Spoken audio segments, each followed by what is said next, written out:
एक सांगू, जे ववान राज ना ते उईसनच राज, आणि जे वनारच नाही ते वतच नाही.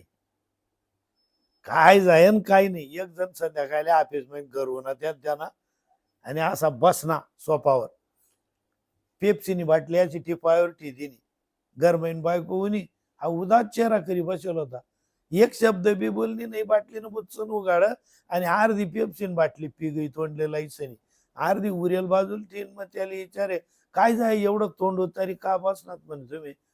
म्हणे पायट्या ऑफिसले जाऊन टाइमले तू मन सगळ्या दांगडो घाला, कधी कधी कधी कधी बोलणे.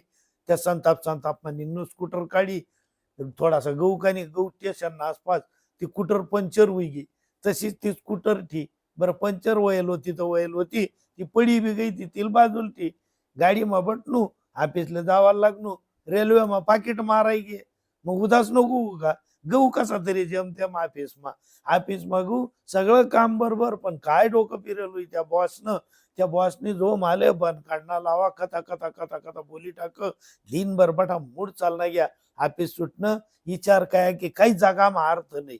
गहू एक दुकानवर तटीन जर इकतली ना, पण रस्त्यावर प्यापेक्षा पेप्सीन बाटली मा टाकेली ना, घर जायचं निवांत बटीसन पिवत बा. आठी उनू बटस कानी बटस तू पी गई म्हणे, ल्या झटका. ती जो तोंड टोके करायला गऊ काही आणि उई गे काही. जय रामजी की.